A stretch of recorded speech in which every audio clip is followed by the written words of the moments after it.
বাংলাদেশের প্রাকৃতিক সৌন্দর্যের লীলাভূমি, এর মধ্যে এক ও অদ্বিতীয় হচ্ছে নদী। নদীমাতৃক এই বাংলাদেশে আপনারা দেখতে পারবেন বদ্বীপের মতো শত সহস্র ছোট বড় নদী ছেয়ে আছে।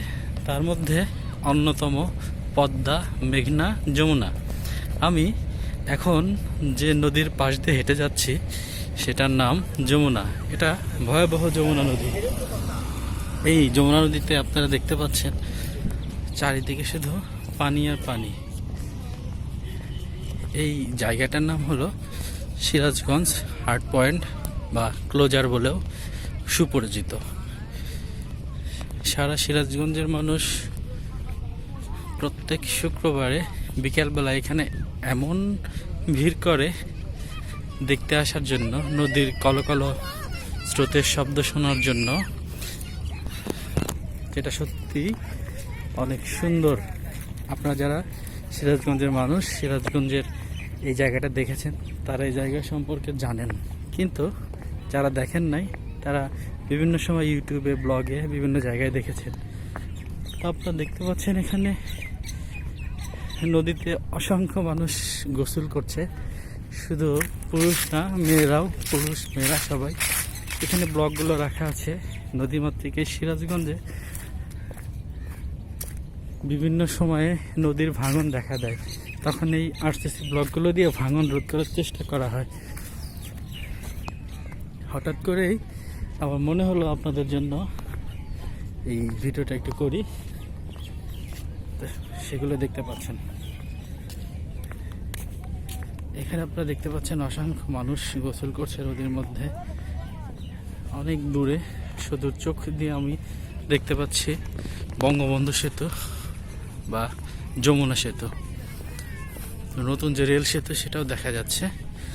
হয়তো ক্যামেরার কারণে দেখা যাচ্ছে না, বাট দেখা যাচ্ছে।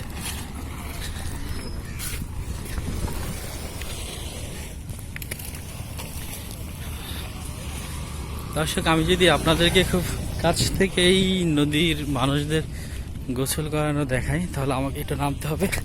আমি নিজে একটু নেমে যাচ্ছি।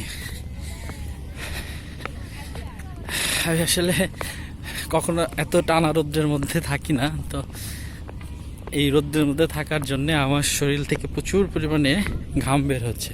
এটা একটা দিক থেকে ভালো, আমাদের আসলে রোদে আসা হয় না। রোদে তো ভিটামিন ডি আছে, যেটা আমরা ঢাকা শহরে যারা থাকি, স্পেশালি যারা কর্পোরেট জব করি, তারা তো পাই না। সকাল থেকে সন্ধ্যা পর্যন্ত অফিসে এসির মধ্যে, অফিস ট্রান্সপোর্ট থাকলে সেটাও এসি, বাসায় আসতে আসতে তো সন্ধ্যায় হয়ে যায়।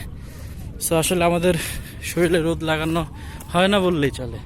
আপনারা দেখতে পাচ্ছেন তিনটা কবুতর কত সুন্দর করে গোসল করছে। আমি এদেরকে না দেখে আর পারছি না। ওয়াও, আপনারা দেখতে পাচ্ছেন কবুতরগুলো উড়ে গেল আমাকে দেখে। অনেক মজার। এই যে ব্লগগুলো দেখতে পাচ্ছেন, মূলত এখানে মানুষ গোসল করার সময় শরীর পরিষ্কার করার জন্য বসে বা জামা কাপড় ধোয়। তো গাইজ, আপনারা দেখতে পাচ্ছেন মাঝখানে একটা নৌকা। আমি আসলে ক্লান্ত, অনেক উত্তপ্ত রোদ। এই রোদের তাপমাত্রা আমার কাছে যেন মনে হচ্ছে 38 থেকে 42-এর মধ্যে হবে। আমি সঠিকটা বলতে পারছি না, শুধু বুঝতে পারতেছি আমার শরীর থেকে প্রচুর পরিমাণে ঘাম বের হচ্ছে। দর্শক, আপনি দেখতে পাচ্ছেন এখানে মানুষ গোসল করছে। আর এটা হচ্ছে বিকেল বেলায়। আর একটু সন্ধ্যা হওয়ার পর ওখানে যে সিঁড়ি করে বসার জন্য সিঁড়ি করে দেওয়া আছে, আর একটু পর থেকে এখানে মানুষের ভিড় হতে থাকে। এত ভিড়, এটা চিন্তা করা যায় না। এখানে প্রত্যেকটা জায়গায় রেস্টুরেন্টের মধ্যে মানুষ থাকে, দোকান, মানুষ খাওয়া দাওয়া করে, ঘুরতে আসে। সামনে একটা সুন্দর রাসেল পার্ক করা আছে, যেখানে বাচ্চাদের জন্য মূলত পার্কটা। দর্শক, আমার এখন খুব ইচ্ছা আছে এই নদীর মধ্যে নেমে 5 মিনিট গোসল করে নেই, কিন্তু সঙ্গত কারণে সেটা সম্ভব হচ্ছে না। আমরা ওখানে দেখতে পাচ্ছি বঙ্গবন্ধুর ভাঙা প্রতিকৃতি। আসলে 5 জুলাই, 5ই আগস্ট ছাত্র আন্দোলনের পরে এগুলো ভাঙা হয়েছে। আপনারা দেখতে পাচ্ছেন এখানে